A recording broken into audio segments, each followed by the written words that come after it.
Allah berikan kepada kita. Kreasi-kreasi kita itu semuanya berawal dari kemampuan kita untuk menawarkan suatu terobosan. Setiap individu memiliki kreativitas, inovasi yang ada di diri kita. Mungkin kadang-kadang kita tidak mengenali. Makanya workshop ini kita arahkan untuk semakin banyak UMKM ekonomi kreatif kita yang bahwa kita punya inovasi-inovasi itu. Pemerintah terus hadir dengan memberikan peningkatan SDM. Sekarang digitalisasi, kita galakkan program digitalisasi. Pak Bupati tadi cerita dapat 10.000 Pak ya. 10.000 untuk peningkatan SDM talenta digital. Nah, kami di Kemenparekraf sekarang lagi fokus bagaimana mengakselerasi program Widuri Ekraf, yaitu wirausaha digital mandiri ekonomi kreatif. Nah, ibu-ibu di sini, para pelaku UMKM termasuk anak-anak muda adalah yang memiliki usaha berbasis ekonomi kreatif. Sumbernya itu terbarukan. Sumbernya bukan ekstraktif, tapi kreatif. Nah, inilah menjadi cara kita untuk membangkitkan dan harus kita kenalkan dari usia muda, dari usia yang dini agar wirausaha kita terbentuk pola pikirnya, mindsetnya. Walaupun di sini banyak yang udah lagi nggak muda, tapi semangatnya masih semangat pagi. Masih muda. Semangat pagi. Semangat pagi. Nah, data BPS, saya mau kasih data BPS.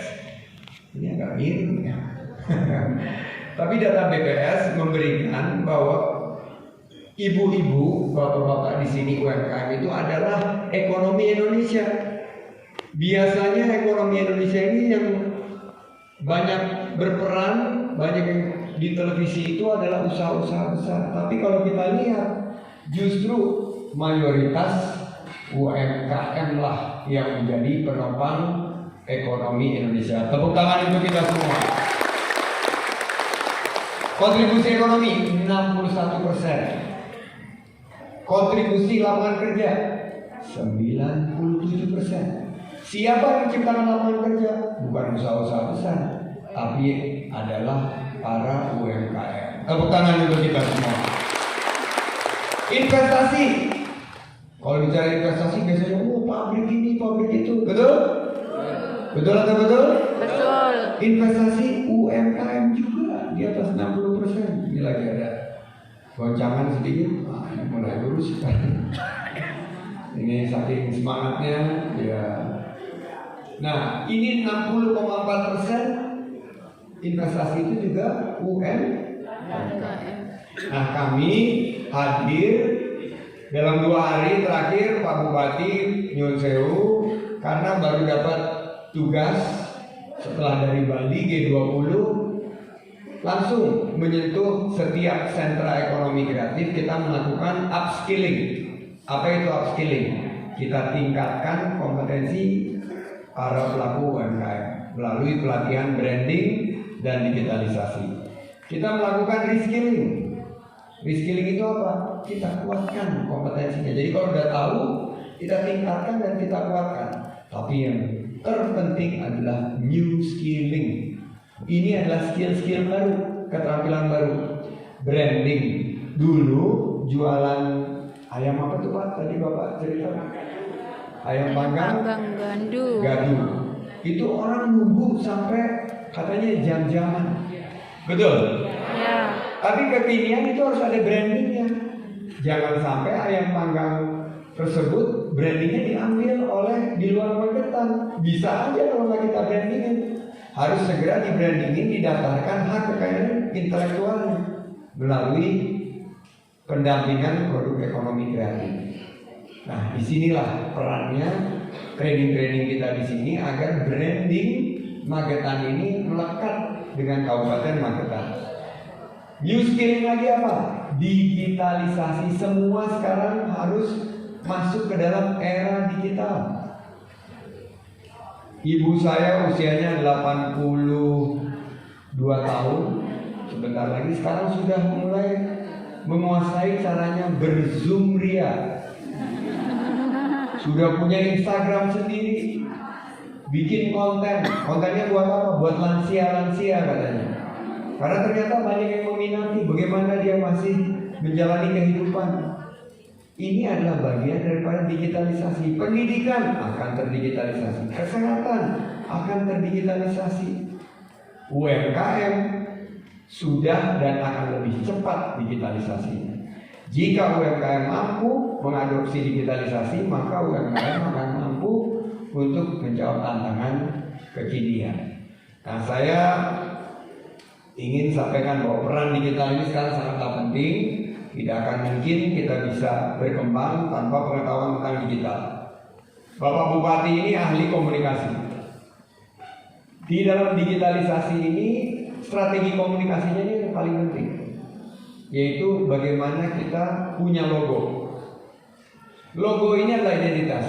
Ibu-ibu usahanya yang kuliner angkat tangan. Oke, lumayan ya, sekitar 40-45% sesuai dengan data BPS. Yang fashion angkat tangan. Fashion, busana, pakaian, konveksi, ya sekitar betul 18%. Yang kriya, kerajinan tangan, sepatu, kulit, semua 15%. Cocok sama data BPS. Siapa yang sudah punya logo? Angkat tangan. Semua kan udah punya. Lumayan banyak ya. Tepuk tangan buat kita semua. Biasanya logo ini jarang yang punya. Udah punya usaha, nggak penting logo. Penting. Ini yang membedakan kita dengan usaha-usaha lain. Logo ini adalah cara kita berkomunikasi. Dan jangan sembarangan buat logo. Logo itu harus ada filosofinya. Filosofi yang ingin kita sampaikan kepada calon pembeli kita dan kepada pelanggan kita. Isinya logo itu apa? Values, nilai-nilai. Jujur, amanah, produknya berkualitas, produknya ini juga harganya terjangkau, produk ini kuat, tahan lama, dan lain sebagainya. Itu adalah cara kita berkomunikasi melalui logo. Ini agar mudah dikenal. Kadang-kadang nama usaha kita lupa orang pembeli, tapi kalau logonya menarik, mereka akan sangat ingat. Kenal, ingat, dan beli.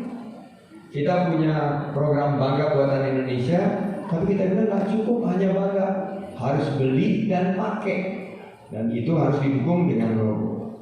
Website bisnis. Siapa yang sudah punya website bisnis angkat tangan? Website. 1, 2, 3, 4. Lumayan. Ya, lumayan. Ini sangat penting karena e-commerce mulainya di sini. Kita harus punya website. Karena website ini selain daripada mengkomunikasikan juga memberikan arah kepada para calon pelanggan tentang kebijakan perusahaan dan perkembangannya. Medsos, siapa yang sudah punya medsos angkat tangan? Oh, ini main medsos semua ini Pak, lihat Pak. Siapa yang sudah punya Instagram angkat tangan? Ya, semua. Oke. TikTok angkat tangan. Wih, YouTube angkat tangan. Oke, saya kasih. Sekarang Facebook harus, Instagram harus, tapi yang menarik penjualan sekarang yang paling meningkat adalah melalui TikTok dan YouTube. Jadi bapak, ibu-ibu harus juga punya konten-konten di TikTok dan YouTube. Siap? Siap. Selanjutnya berikutnya adalah online ads. Jadi kalau kita sudah punya media Instagram, Facebook, nanti ada tawarannya. Mau nggak memasang iklan? Ternyata memasang iklan itu bisa kita tentukan. Saya memasang iklan misalnya untuk hanya Kabupaten Magetan. Bisa sekarang. Saya mau masang iklan untuk Magetan, Ngawi, Madiun, itu bisa, ada opsinya. Jadi kita bisa menggunakan online iklan dengan sangat efektif. Saya sudah menggunakannya dan ternyata sangat efektif dalam meningkatkan penjualan. Dan terakhir adalah jangan pernah berhenti silaturahim. Silaturahim itu ada dua mukjizatnya. Mukjizat pertama apa? Memperpanjang umur. Memperpanjang umur. Itu sudah ada formulanya. Silaturahim yang kedua manfaatnya adalah Memperbanyak rezeki. mempermudah rezeki yang melimpah.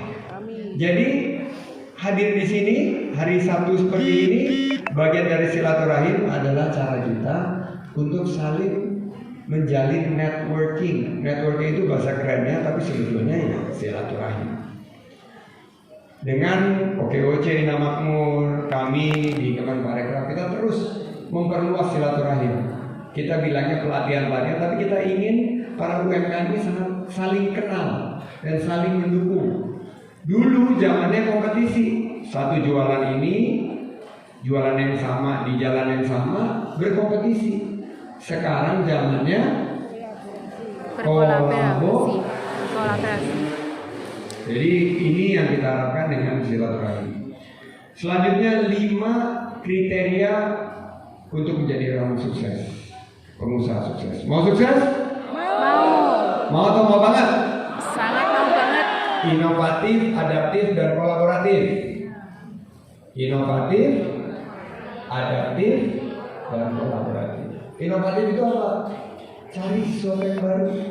Adaptif apa? Menyesuaikan dengan waktu. Kolaboratif apa? Selalu bekerja sama untuk maju. Jadi inovatif, cari sesuatu yang baru. Adaptif, selalu mengikuti waktu. Dan kolaboratif, bekerja sama untuk maju. Kedua, berani mengambil resiko. Seorang pengusaha itu akan maju hanya jika dia berani mengambil resiko. Kalau dia mau main aman-aman saja, tidak akan pernah bisa maju. Jadi berani mengambil resiko. Berikutnya, networking tadi saya sudah jelaskan.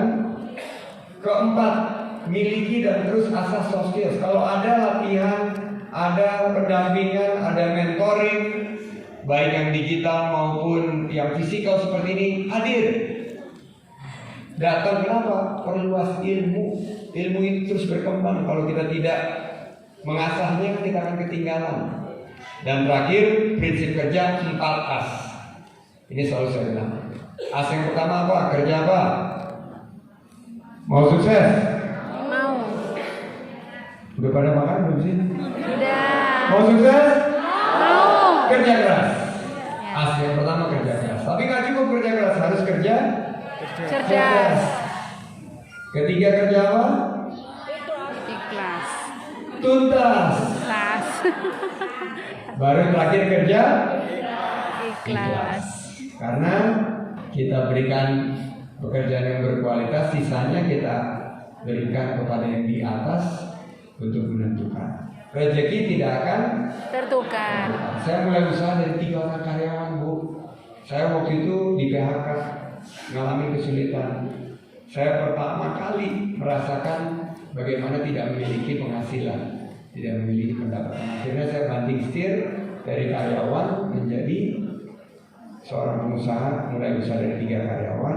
Sekarang usaha saya sudah berkembang menjadi usaha nasional dan membuka lapangan kerja bagi 30.000 karyawan di sini. You can do it. Can. Jawabannya yes we can, ya. Yes, Semangat. we can. You can do it. Yes, we can. Sekali lagi, you can do it. Yes, we can. Nah, gimana caranya? Inovasi, adaptasi, dan kolaborasi. Pemerintah hadir dengan semangat 3T, program tepat sasaran, tepat manfaat, dan tepat waktu. Dan semangatnya apa? 3G. G pertama apa? Gercep. Bukan gergetan. Gercep, gerak cepat. Fasta betul? Nggak bisa kita pelan-pelan. Kita udah ketinggalan jauh, guys. Kita harus gerak cepat. Gercep. Kalau ada peluang, tabrak langsung. Jangan pakai ragu-ragu itu. Kita harus langsung mengambil peluang tersebut, karena peluang tidak akan datang 2-3 kali. Dia akan hanya datang 1 kali. Coba. Kegagalan itu adalah anak tangga menuju Kesuksesan. Kalau kita tidak coba dengan cepat, kita nggak akan bisa naik kelas. Kedua, geber, silaturahmi, gerak bersama. Dan terakhir, gaspol, garap semua potensi untuk ciptakan lapangan kerja untuk orang lain. Saya ingin titip pesan dari Bapak Presiden. Pertama, mengenai inflasi. Harga-harga sekarang belum. Harga-harga sekarang masih naik atau sudah mulai turun? Mulai turun.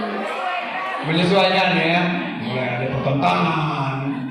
Tapi kemarin ini harga-harga naik. Yang naik harga apa? BBM. Bensin ya, apalagi?